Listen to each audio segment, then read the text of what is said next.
Hello friends, सर्वांना शुभ सकाळ. आज आहे संडे म्हटलं की सगळ्यांचा आरामाचा दिवस. पण माझा नसतो, कारण मुलांना आणि मला सुट्टी संडेला असते आणि मिस्टरांना गुरुवारी असते. त्यामुळे सकाळी उठून त्यांच्यासाठी नाश्ता करावाच लागतो मला. आणि त्यात मिस्टरांची फर्माईश वेगळी तर मुलांची फर्माईश वेगळी असते. पण एका आईला तर मुलांचंच ऐकावं लागतं. तर आज मस्त आम्ही आलूच्या पराठ्यांचा बेत केला होता. माझ्या शिवला 2-3 दिवसापासून चालू होतं त्याचं की मला आलूचे पराठे खायचे. त्याला खूप आवडतात. त्यामुळे मग मस्त इथे आलूच्या पराठ्यांची तयारी केली. मी रात्रीचं आलू बॉईल करून ठेवले होते, म्हणजे कसं सकाळी पटपट कामं होतात. आणि कणिकही भिजवून ठेवली होती. त्यानंतर मग कढईमध्ये 2 चमचे तेल टाकलं आणि त्यामध्ये जिरं, मोहरी, त्यानंतर थोडंसं लाल तिखट, हिरव्या मिरच्या कट करून घेतलेल्या होत्या त्या टाकल्या. त्यानंतर लसूण टाकला. असं सर्व जिन्नस एकत्र करून त्याला मस्त परतून घेतलं. मी ना कच्चा कांदा टाकत नाही, कारण ते दाताखाली आलं ना थोडंसं वेगळंच लागतं. त्यामुळे मी मस्त त्याला परतून घेते आणि मग टाकते.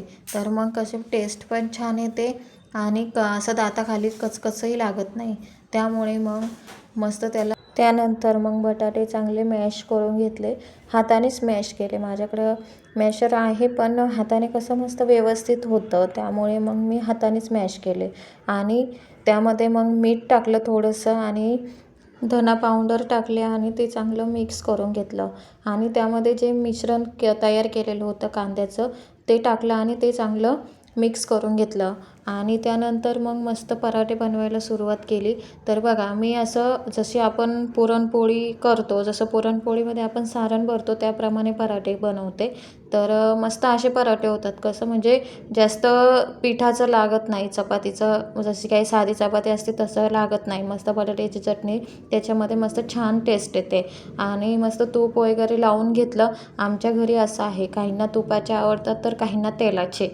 तर मग दोन्ही प्रकारचे बनवावं लागतात. तर मग मस्त तेल तूप लावून दोन्हीही लावलं आणि मस्त पराठे बनवून घेतले. आणि त्यानंतर मग देवालाही नैवेद्य दाखवला आणि सगळ्यांना नाश्त्याला पराठे दिले. आणि मला ना पराठा कसं मस्त गरम गरमच खायला आवडतो. तर मग मी पण नाश्ता करून घेतला आणि दिवसभरची सर्व कामे आवरली होती. तर म्हटलं आज संडेचा दिवस कसा वाया जाऊन द्यायचा, सुट्टी आहे तर त्याचा काहीतरी फायदा झालाच पाहिजे. तर मला ना एक ब्लाऊज शिवायचं होतं.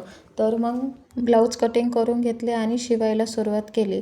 तर मस्त टिचिंग जमते मला. मी काही क्लास वगैरे नाही केलेला, तरी पण असंच मोबाईलमध्ये बघून स्वतःचे किंवा मग माझ्या सासूचे, आईचे वगैरे असे ब्लाऊज शिवते मी, जसा वेळ भेटेल तसा. तर मस्त ब्लाऊज शिवून घेतलं. तर बघा मध्येच काहीतरी होतं. तर माझ्याकडनं बघा मी तुम्हाला दाखवते.